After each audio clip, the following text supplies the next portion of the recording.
I am every voice you have ever heard in your head. That was a pretty cool part.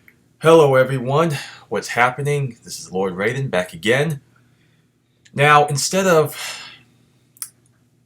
just giving just a regular flat out review of The Rise of Skywalker, because I know all of you have, whoever watches this, I've already watched who you want to watch, and I'm pretty sure you already know exactly what the deal is by this point.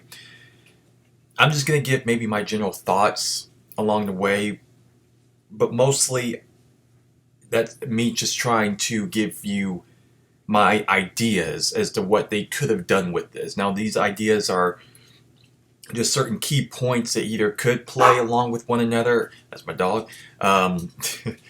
They can either play along with one another or just be isolated situations that they really should have gone with. And so that's the general idea of this video. So let's jump right into it. Yeah, so Rise of Skywalker is, as I said on Twitter, in a few words, how I would describe it as clusterfuck of the decade, and that is no understatement whatsoever. This movie it really is a movie of someone who is trying their damnedest to try to wipe away what the hell came before it. I mean, it's as if it's as if they weren't allowed a trilogy. It's like, you can't do 3 parts. You can only do the beginning and the end. All right, you don't get that middle film. We don't have time for that shit. So, so this movie is just catch. The first 45 minutes is you'll get fucking whiplash it's cinema whiplash. The first part of this movie, just trying to give you this, and this, and MacGuffin here. It is all over the fucking place. You just cannot comprehend a lot of it. I mean, it's just such a mess. I've never seen anything like it. As far as which one is worse, The Last Jedi or The Rise of Skywalker, is honestly very hard to answer, simply because we know that The Last Jedi was the spark as to why this movie is as messed up as it is. But then again, this movie itself is just so damn sloppy, and JJ tries to do way too much, not only to try to fix what came before, but just really just try to satisfy everybody. And it just fails miserably. There is just no hope for this film whatsoever, man. It is just bad. It is bad. It is completely unbelievable. So to go into my first point as to what is something that I would have done differently. Okay, in this movie, we all know, of course, that Carrie Fisher, we know that she's passed away, and we know that they were going to use unused footage from The Force Awakens to try to tie her into this film. And for the most part, it works okay. But if you really kind of watch it, it feels kind of where you can kind of tell that these certain scenes were kind of written around her dialogue and her moments. I mean, like I said, they did well with what they had, but it's definitely not the greatest thing. What I personally would have liked to have seen, because in the movie, okay, spoilers of course, she passes away in the movie. So that happens, and honestly, it feels underwhelming to see this character kind of go out the way that she does. It just didn't work. I mean, I know, like I said, again, with what they had to work with, it's not easy to write in properly, and I kind of see what they were doing, but it just didn't work for me at all. So what I would have done differently, I feel like what would have paid great respect to both the character and the actress, Carrie Fisher, is if you start off the film with her funeral. If you say in the opening crawl that Leia has died, through whatever means, and then after that, I would start off with the scroll down shot in space. You have some nice music that's kind of coming in, and then you see ships going down to a planet, whatever that planet is, the location, I don't know, but you see ships like just kind of going down to this location. You see them landing and everything, and then you would see eventually people exiting the ships, and then made perhaps like a casket, like a floating casket. Of course, it started, like how they would, have Han and Carbonite, they have just things just floating along. Kind of like how they, at the end of Revenge of the Sith with Padme's funeral, you saw, you had the music playing in the background, and you just saw the characters walking slowly along. You would have seen all the main characters, all the extras, the side characters, just kind of getting off these ships and then just preparing for a funeral.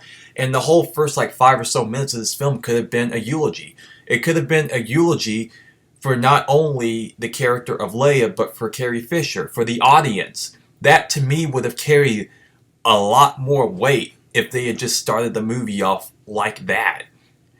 To me, that would have been just far, far better, to where everyone would have been there for that. Everyone would have been just in the theater, just immediately just bawling their eyes out. For a lot of people, this would have connected all the fans, again, where we could actually celebrate not only the character, but the actress herself. I feel like there's really no better way to have approached it. That, to me, is the best possible idea I would have gone with. This movie introduces the Force heal ability. Now, I know the Force heal ability is in the games and some of the EU stuff, but in the context of this, it just does not make any damn sense whatsoever. Where the hell is Rey learning all this shit? Now, no, I think from what I remember, she has the crates of like probably some books, I think, that probably are Jedi books. I honestly don't even remember. Regardless, though, I mean, she knows way too damn much with very little training whatsoever. Where is she learning this shit? Of 9 films, how is this one character just has this flipping ability all of a sudden? Just why? Of all the characters, I mean, fuck, Padme died of a broken heart. The whole thing was about him saving Padme's life. You mean to tell me that Palpatine, and given that Palpatine is the one who's the grandfather of Rey, no one else could have used this ability at any point in time throughout the saga. Really? And yet the first time we see it, she heals a fucking worm? A fucking worm? What? This is after they fall into the quicksand underneath into this tunnel thing, which is very reminiscent of the first Harry Potter film, where they go through the devil's snare and shit, and they just fall down this lower level and everything. It's just like, what the fuck? Like, where? Come on, you can't just... this is just ridiculous. They start off with Palpatine. They start off with that whole thing from the last trailer that they had released. That Kylo Ren, he's coming down, he's going to this like very tomb-like location, and he confronts Palpatine at this beginning moment. And as he goes down to into this area, he walks past this tube full of, what is it? What, I think it was two Snokes. 2 Snokes. Now this is JJ's way of saying like, oh well, that was my villain right there, but said Rian Johnson killed his ass off. So I guess Snoke is just a fucking clone, and Palpatine is over here breeding these motherfuckers. I guess that's that answer, and that's the only thing you see of that. And so that ties in, I guess, with just the line, I'm every voice in your head. And so, but why you have multiple Snokes, I don't know. I'm trying to think I'm just now thinking about that, like why you have multiple Snokes, then why not just the one? I don't know. I don't fucking know. I don't know. No one knew. No one knew. Anyway, yeah, and so after that, yeah, he goes face to face with Palpatine, he's telling him all this crap. And so honestly, by default, just Palpatine being back in this film honestly undermined everything that was set up in the first 6 films. I mean, we can say what we will about The Last Jedi basically ruining Luke's character, but this film, when JJ really tried to fix that, he honestly broke even more rules. He broke the idea of the Force. He broke the idea of like the whole arc of Anakin Skywalker just by Palpatine being back alone, and just the way this film ends. I mean, my goodness. I mean, I've never seen a mess of a film like this, it's insane. So by default, Palpatine being back is completely destroyed. He should have just been Darth Plagueis. It would have tied in to to the past. It would have tied into like a character we only hear briefly in dialogue. With that great scene with Palpatine and Anakin as he's explaining Darth Plagueis to him and that whole history. That at least would have been something to tie into that, in the coming here, especially with the whole talk of death and, being able to create life and to save life. That would have just made a lot more sense. They really should have just gone that route. I mean, obviously they wanted to play more on nostalgia to try to help themselves with this movie, but that to me would have been enough. It would have been enough, and that would have not have undermined the arc of Anakin Skywalker as much. And Palpatine just being back in general just makes no damn sense. It just doesn't. The Sith dagger here. The Sith dagger. This makes absolutely no sense at all, because I assuming that this thing is ancient as hell. Again, I can't remember every little detail, and honestly, I don't even think there was that many details. But I am assuming this thing is ancient as hell. It's supposed to be ancient. It's a Sith dagger. It's supposed to be, again, just this like little ancient relic. Why does this thing have a little just this little like little piece of tape measure? It's like a little tape measure that just like pops right on out, and she just. Why does it have this little piece in here, and why does it line up with a wreckage of a Death Star that happened years upon years upon years after the fact? Did the dagger have a destiny? Did the dagger have a destiny to tell Rey, be like, oh, pop this little sucker out and line that right here? That'll tell you where to go and get this essentially a freaking holocron, which they don't say that is, but what? How does that make sense? I don't understand that, because first of all, yeah, you look at the dagger, it does look crap. It looks like crap. It does look like a freaking toy, and it doesn't help when you just have this little gold part that just slides out, and it looks like shit. And yet it perfectly lines up with this wreckage out across the fucking sea of something that happened years after this fucking thing was made. Why did that happen? Come on. I can't.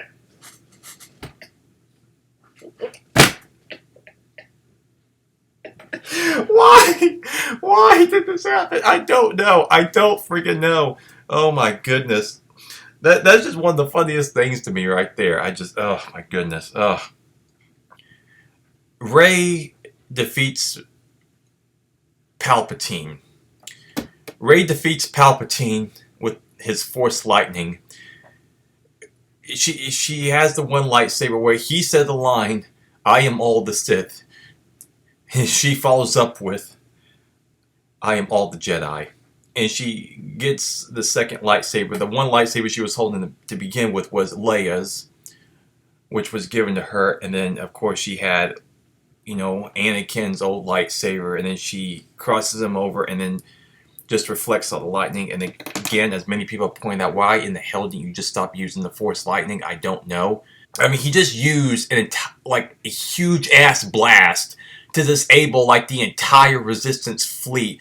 I mean, like a little shitstorm just brought upon all these ships, and yet she can deflect this simply, and he's not smart enough. Again, all those years of playing the hell out of the Jedi Order and the entire Galactic Senate, all those years of preparation, of patience, all that manipulation. Through all that, and to have his ruling for over 30 years, this guy was not smart enough to stop using the Force lightning that's being thrown back in his fucking face to just fucking explode into nothing. How stupid are you? How stupid are you? I guess he was just a clone. I guess it's like, oh, you make a copy of a copy. The copy is not as sharp as the original. That would be my only explanation as to why this Palpatine was so fucking stupid. Rey dies. Kylo, earlier in the part, he was thrown into this pit. He comes out from the pit. He goes over to Rey. He's like, oh, he's dead. And this is a moment here where I feel like as he picked up Rey, as he was holding her, looking at her, and you see her dead, it was at this moment here when I realized that Ben should have been the one to survive at the end of this movie. He should have been the one to have survived at the end of this movie. Because to me, that would have played a whole lot more in an interesting way for many reasons. One, it would mean that the Skywalker bloodline would get to live on. And it would still fit in with the title, The Rise of Skywalker. It would have been the redemption of Ben Solo. He would have come back from the dark side, so therefore he is a Skywalker, so therefore he rises up and helps defeat the evil. And it would have played almost also like a twist, and it also would have mirrored things of the past that we've seen, Anakin's rise, him saving the day, but him not surviving. It could have played a lot like that. It would have made a lot more sense to me. It was at this moment, again, when I looked at it, I'm like, he should have been the one to survive. That would have played a lot more interesting. And again, it would have played into the title. Because the title itself, The Rise of Skywalker, is honestly, the more I think about it, the worse it gets.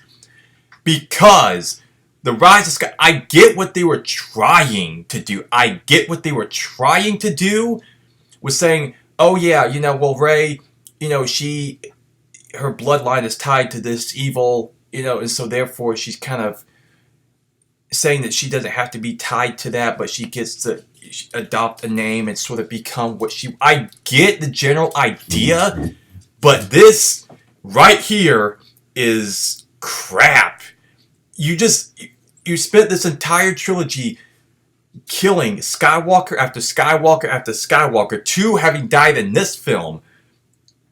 And then the rise of Skywalker means the rise of someone who is not a Skywalker but just takes the name just because. That, to me, is a huge cop-out. That is a terrible, terrible idea. Now, there was one idea, I think there were some people that would have said this, and to me this would have made a lot more sense. At least, this, to me, would have played at least a lot more better and would have been far less insulting. Is that if the Skywalker name was actually going to be the name of the next generation of Jedi. I know it may not be the greatest idea, but to me, again, at least it honors the Skywalker name, the characters, and at least it's not like, oh, just this one person who just, again, after just witnessing the last person to carry the Skywalker name, just kill over, and yet all of a sudden, it's the rise of Skywalker, but I'm just a Skywalker now because I said so.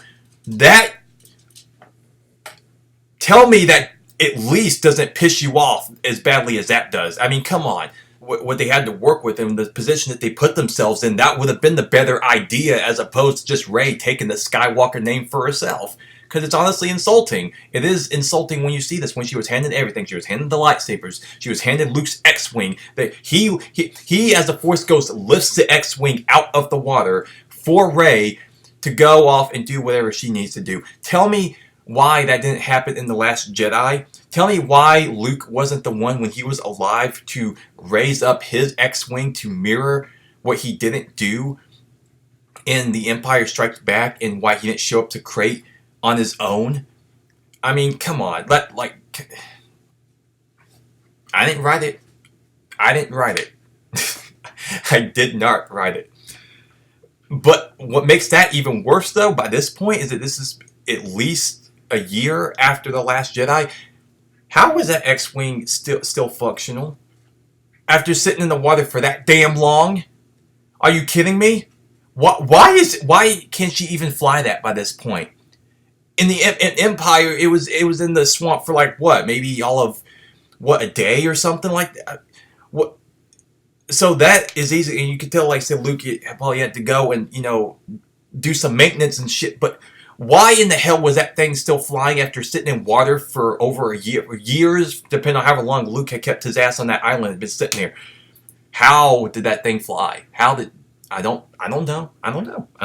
Explain that one to me. I don't know. I'm not the one. I don't know. Maybe she used the Force to heal the plane. She Force healed the fucking X-Wing. That's what she did, I guess. I don't know. I guess it works on inanimate objects. But I don't know. Whether I know. I mean, because I don't hate the Rey character for what she could have been. This is not me taking away from the main female character, but honestly, she was just underwritten. She was just drastically underwritten. Because when you think about it, did she from 7, 8, and 9? Did she even get scratched? Like literally, think about it. Did she ever even take like a flesh wound? Did she even like you get just a graze on one arm? Did she even like draw blood ever? I don't even think she did. Every other person in Star Wars has lost entire limbs, and yet this girl hasn't even taken a scratch. Why? Yeah, that's real character growth right there. A character can't even take a damn scratch. I don't know.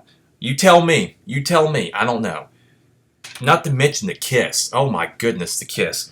Why? Why are they kissing? He gave his life for some chick he barely knows. And like they look at each other all lovingly and shit, like they've just been long lost lovers.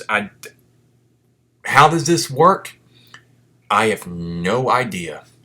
No clue whatsoever. If anything, it would have played better as a sibling relationship. If anything, I would have seen it more as a brother-sister-like relationship instead of them being lovers. Because the moment, again, when he's kind of holding her when he sees her dead, the way he looks in this moment, to me, in my head, it came to me like, wait a minute. It's like, if anything, they really should have had more of that sibling dynamic. That, to me, would have played a lot more better than forcing them as this whole, like, lover angle. Because it doesn't work. They could have just been brother and sister from the beginning.